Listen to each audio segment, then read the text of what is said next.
suis directeur de recherche à l'INSERM et je suis épidémiologiste, c'est-à-dire j'essaie de comprendre les causes des maladies et aussi de dénombrer le nombre de malades. En particulier, je m'occupe de maladies allergiques et respiratoires et c'est par le biais de l'étude de ces pathologies que je suis arrivée à travailler sur le climat.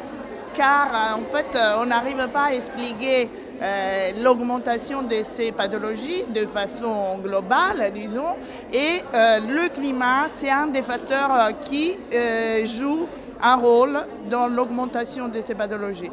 Alors, de deux façons différentes. Une première façon, c'est que les variables climatiques, le froid, la chaleur, ont un effet sur ces pathologies. Il y a plus de malades lorsqu'il y a ces paramètres qui augmentent. Et puis, parce que le climat a un effet sur les facteurs de risque de ces pathologies. Pour donner deux exemples. Un premier exemple, ce sont les pollens. En raison du réchauffement climatique, il y a certains pollens où il n'y en avait pas avant, car les plantes migrent en fait et se font en conditions. Et puis, deuxièmement, comme un autre exemple, par exemple, la pollution atmosphérique. Plus de gaz de feu de serre, plus de vie dans les villes, plus de pollution urbaine et ces facteurs parmi d'autres sont à l'origine de l'augmentation de ces pathologies. Ça fait vraiment longtemps que j'ai commencé à travailler sur les changements climatiques car j'ai travaillé sur les maladies allergiques et respiratoires qui sont les pathologies les plus affectées pour le moment. Du moins à partir de nos connaissances qui s'agrandissent, heureusement. J'avais envie de dire à propos de la ruche qu'en fait, nous sommes mieux qu'une ruche parce que nous sommes très hétérogènes. Alors que là, il n'y a que des ouvrières qui font toutes le même travail. Et là, moi, ce qui m'apporte beaucoup d'être ici, c'est le fait que j'ai, peut-être pour la première fois, des contacts avec des gens qui sont dans d'autres domaines. Et ça, c'est vraiment très positif. Alors, j'ai envie de parler un petit peu d'une sorte de déception à la fin de la COP 21, car en relisant le texte qui est sorti et en faisant très simplement CTRL-F pour chercher le mot santé, il sortait 3 fois, et respiratoire et allergique, jamais.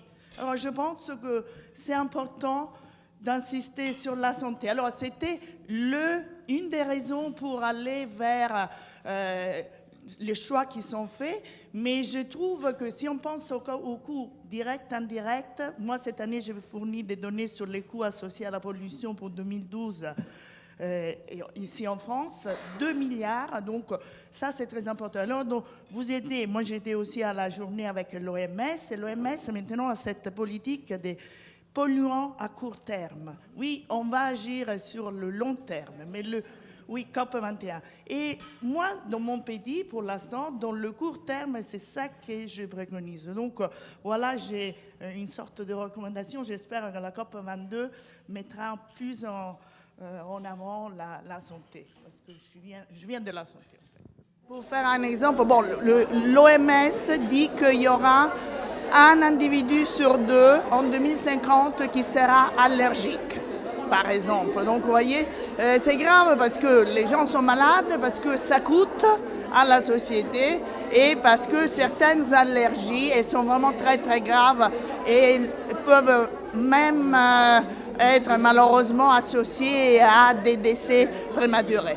Et quand on parle de maladies respiratoires, nous savons que les maladies respiratoires chroniques vont être la 3e cause de décès en 2030 dans le monde. Vous voyez, donc un rôle malheureusement important et qu'on peut éviter. Je sais que la prévention marche, donc réduire par exemple la pollution atmosphérique, ça sert. Aller dans le sens des mesures préconisées par la COP 21 aussi, ça va donner des résultats. Et j'ai envie de revenir à l'OMS pour dire que l'OMS nous a parlé des mesures à court terme qu'on peut avoir.